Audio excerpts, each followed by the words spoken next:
Hi, my name is Todd Leonard. And my name is Herb Montgomery, and we're just talking.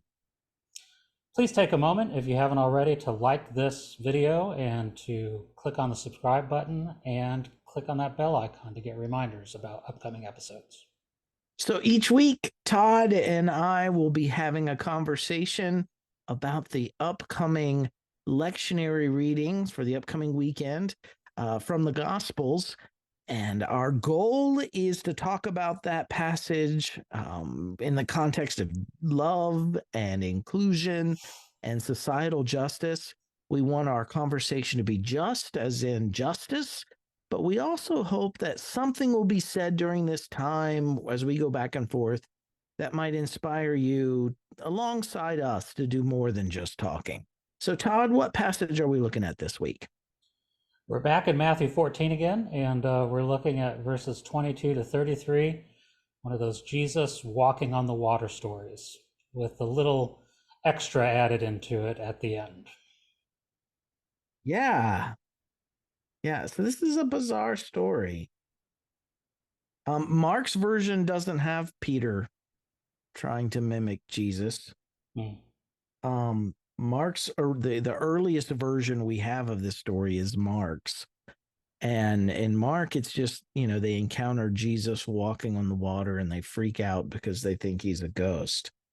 But in Matthew adds to the story, which, I got all kinds of questions about that in and of itself. Matthew adds to the story that Peter actually gets up the gumption to get out of the boat and try to imitate Jesus by walking on the water to him, You walking would on the think water Mark as would well. include that. You would think Mark would include that story since Mark is supposedly Peter's gospel, and so it's kind of funny that it's not in Mark, but it is in Matthew.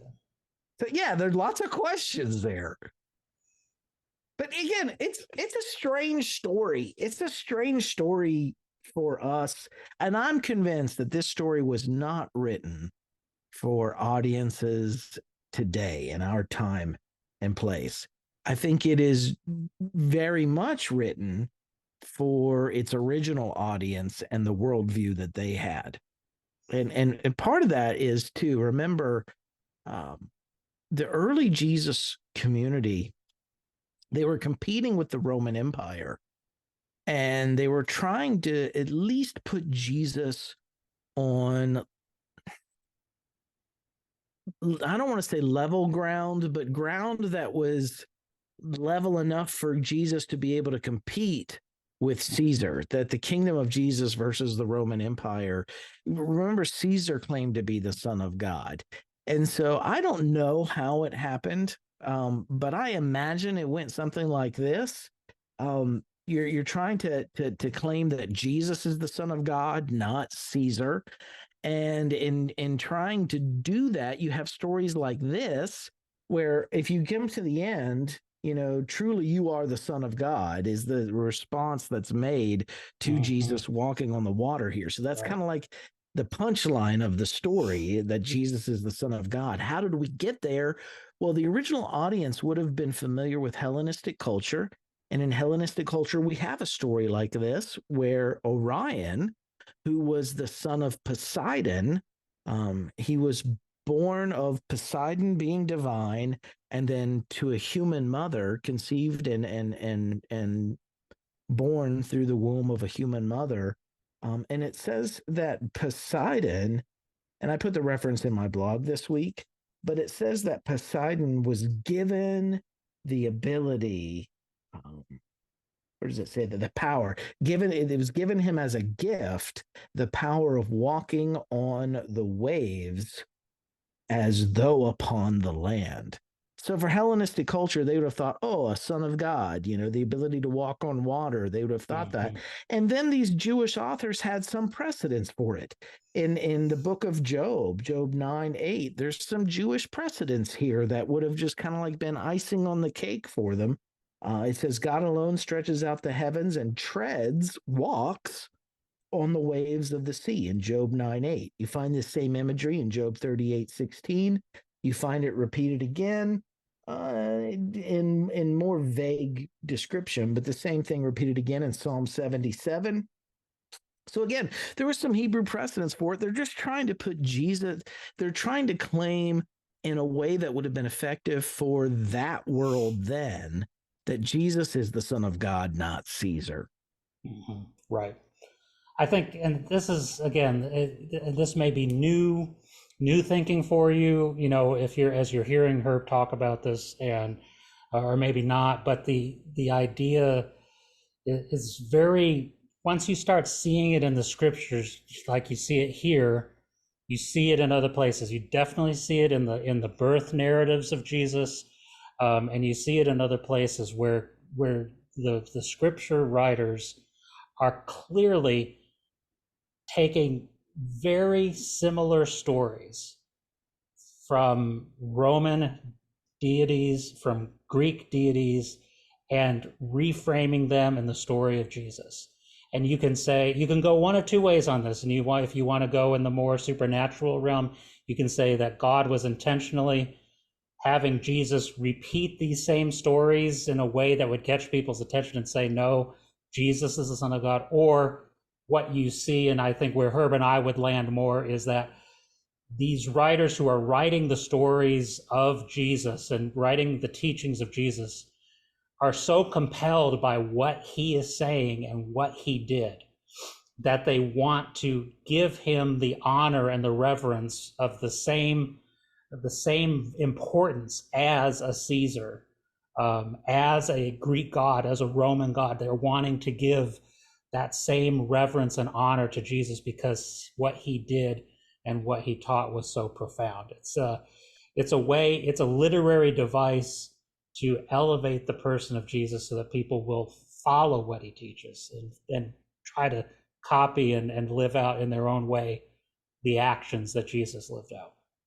Yeah, absolutely. I mean, the early Christian church was in competition with, this is before it had embraced and become complicit in empire. It was in competition with empire originally. And Caesar, and a lot of people know this, but this might be new for some. Caesar, one of the titles for Caesar was the savior of the world, the Yep. son of God. The Rome, whenever it proclaimed the good news that a territory had been conquered, it was called the Gospel of Rome, Yep. the good news of Rome. And the messengers that were sent out in the Roman Empire to tell a conquered region they were now part of the Roman Empire were called evangelists. And so you have the peace of Rome, the Pax Romana, the peace of Rome, in competition with the peace of Jesus. And so again, it's my opinion that the early Jesus story authors were trying to compete with empire and say, no, Jesus, or it's not your hope is not in Caesar, Caesar. Your hope is in Jesus.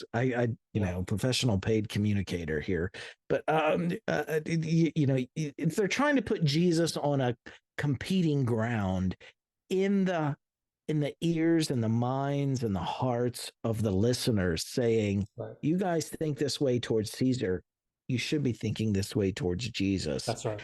And for those, again, for whom that diminishes Jesus in any way, I just want to remind us the early first Jesus followers didn't follow Jesus because he was divine.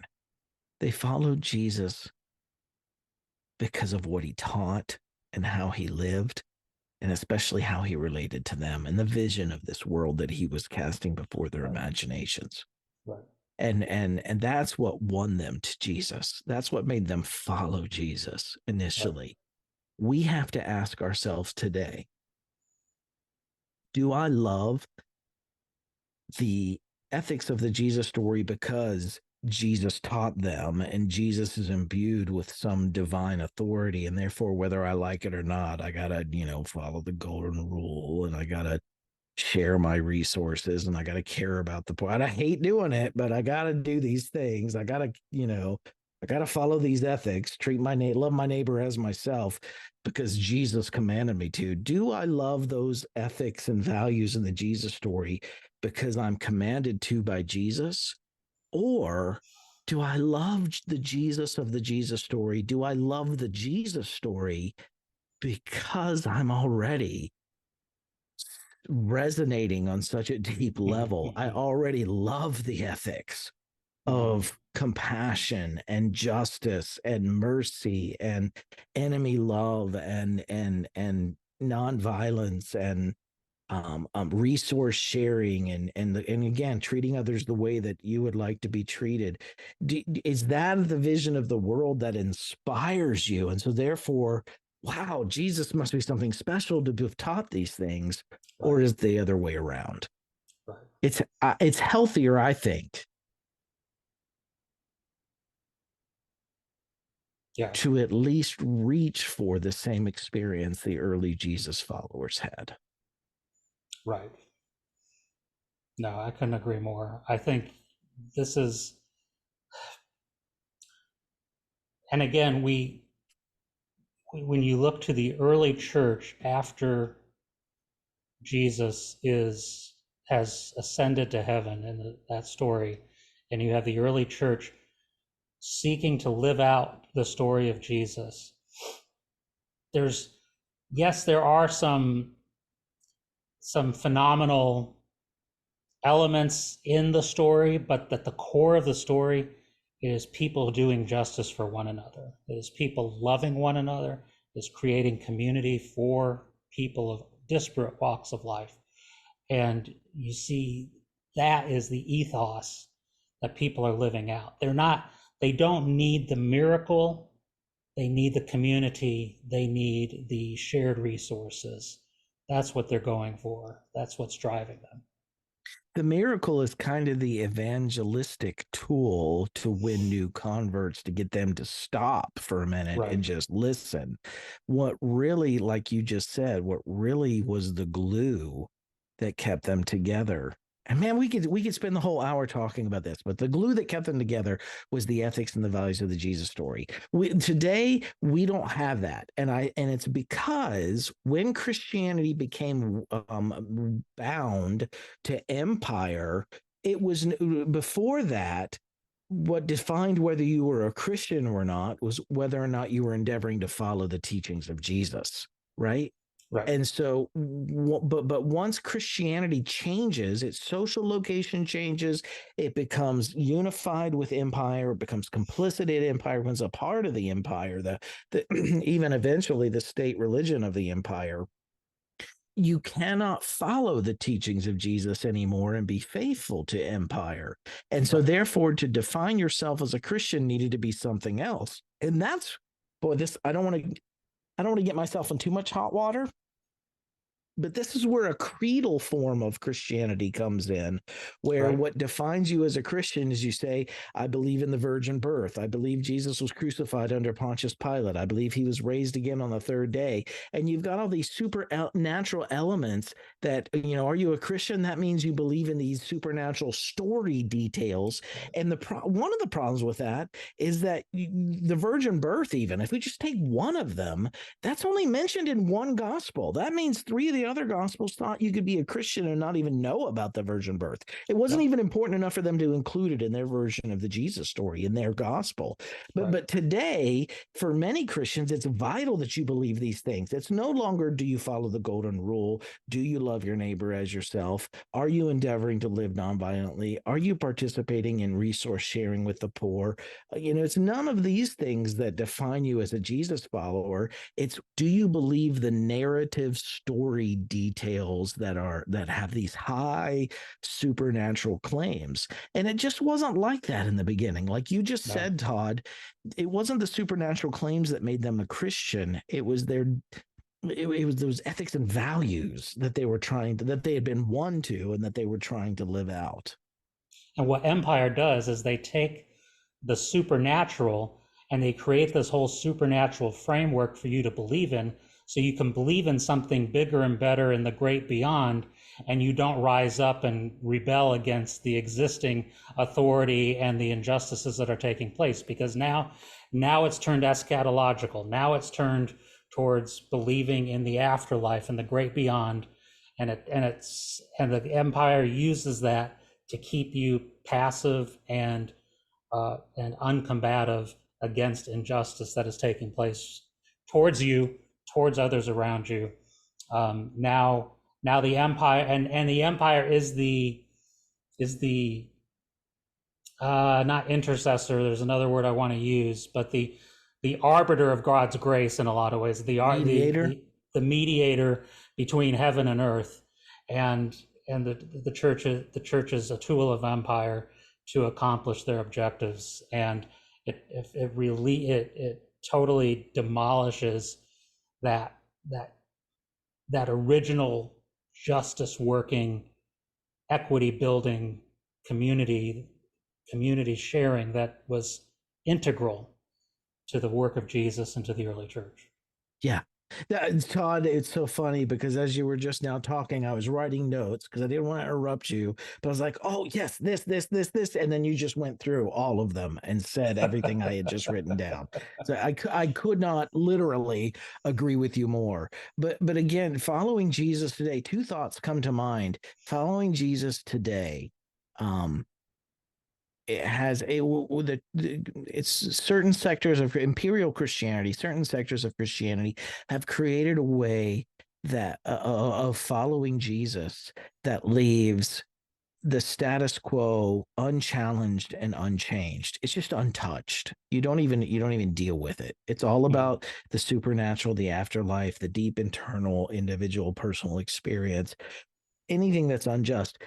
If Jesus could be a Christian the way that many define Christianity today and what it means to be a Christian, if Jesus had followed that, he would have never been crucified. Right. He would have never been crucified. He got crucified because he stood up to the status quo. He challenged the way things were. That's right. If he just needed to believe in some gospel so that he could go to heaven when he died, he would have never ended up on a Roman cross. And so that should at least cause us to pause, and we need to allow that to confront us a little bit and say, am I following a gospel that Jesus himself neither lived nor preached, even though it's Christian? Yeah, that's so well said.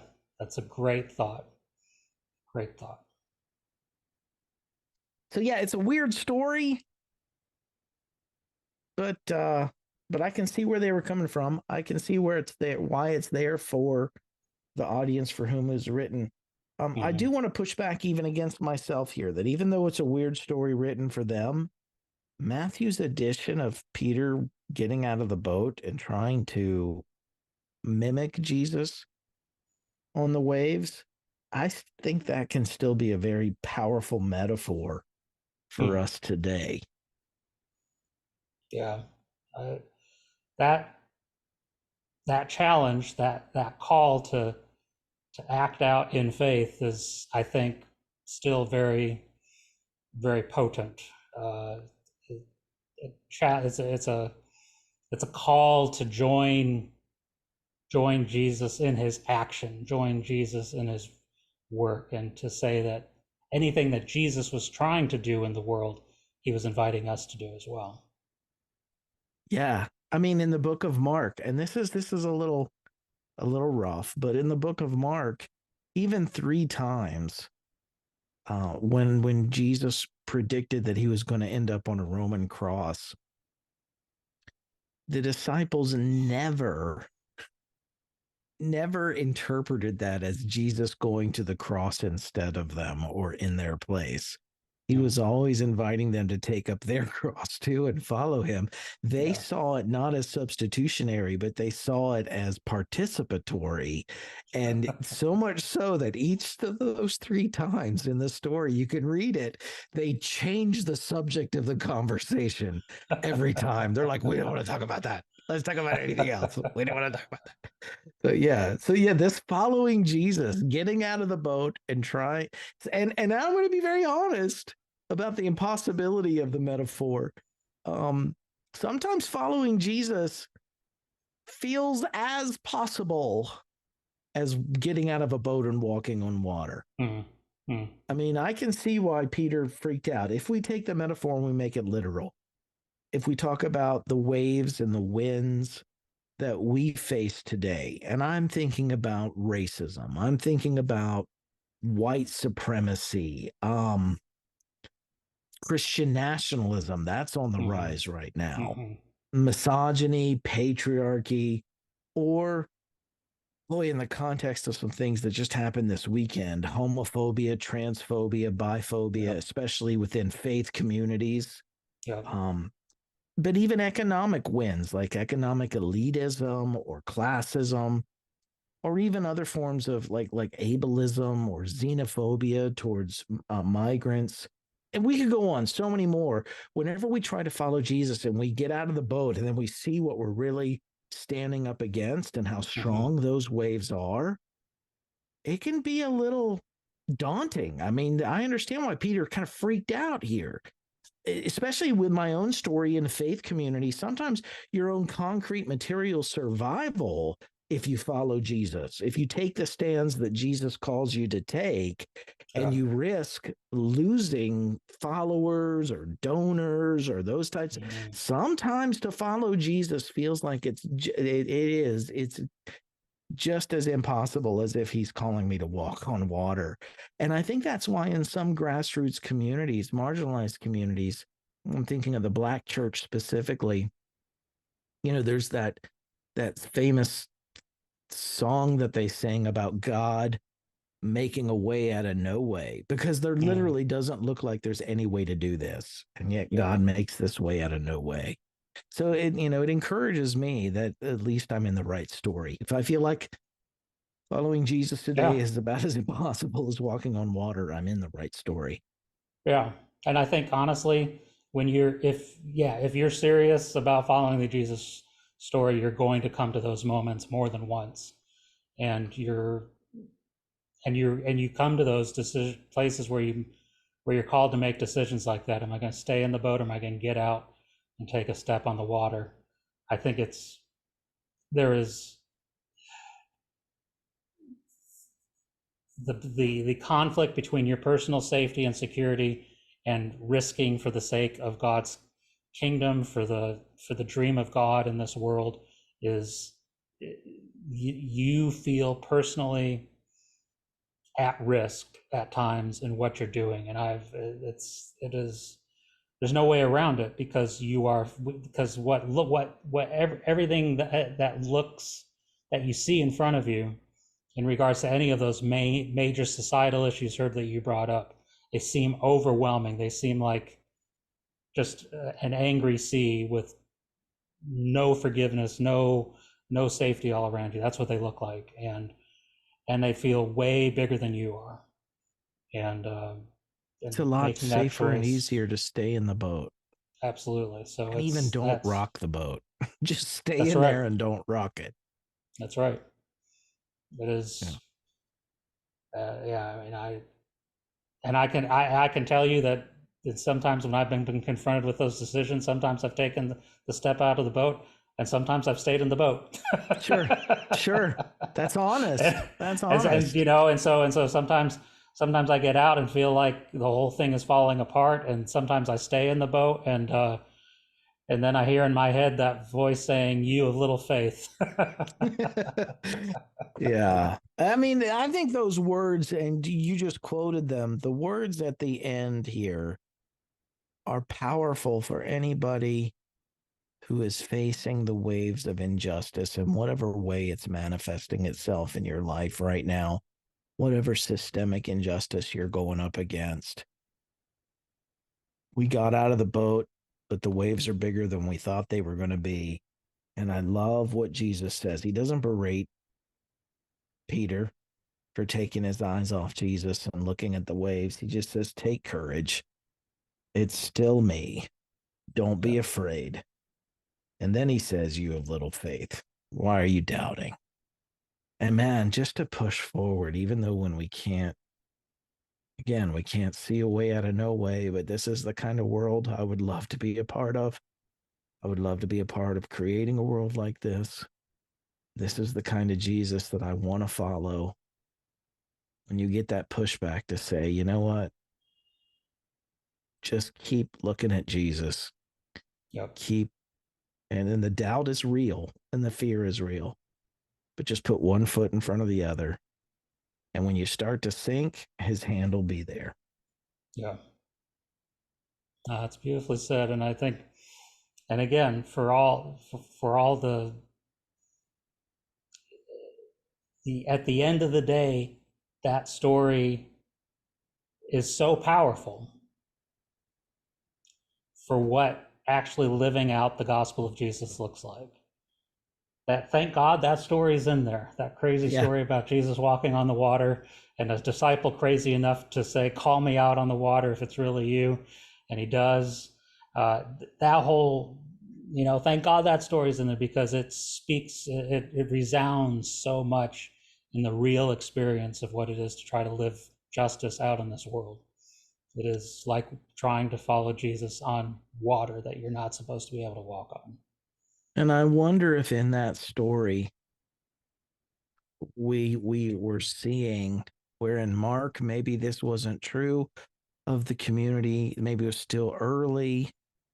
I don't know, but for Mark, maybe his audience didn't need this story, but it also makes me wonder, what were the Matthean Jesus followers in Galilee? What were they going through that Mm. Matthew added this element Mm-hmm. to Mark's story? What were they Mm-hmm. going? Because I get such encouragement from it here, 2,000 years later. What were they going through? When the author of Matthew wrote this down and said, what was he trying to, or she, what were they Yeah. trying to encourage the early Jesus community with? And I can't help Mm. but think in general it's the same thing, but in specific, what were they facing? I know what Yeah. waves we Right. face today. Yep. Yep. And that's, and you would say for the writer of Matthew, they're doing good pastoral They care at are. that point, doing good That's right. pastoral care. That's right. Yep. Well, that's what I got this week, Todd. All right. Well, enjoyed the conversation as always, and I like a good story. So Yeah, it's a good one. yeah. So where can we find you here? You can find me at renewedheartministries.com and everywhere that leads you afterward. Todd, where can we find you? You can find me at toddjleonard.com, and for a few more weeks at glendalecitychurch.org. I'm making a transition as far as my career goes, and will be going into chaplaincy residency in September. So, but for the rest of August, I'm still at glendalecitychurch.org as well. So, Congratulations, Todd. thank you. How exciting. Yeah, looking Getting out of forward the to it. boat. That's right. It is a get out of the boat experience for me, for sure. We'll see if I sink or swim. So, Well said. so anyway, hope everyone who's joined us is doing well, and we'll look forward to seeing you next week. Thanks for watching, everybody.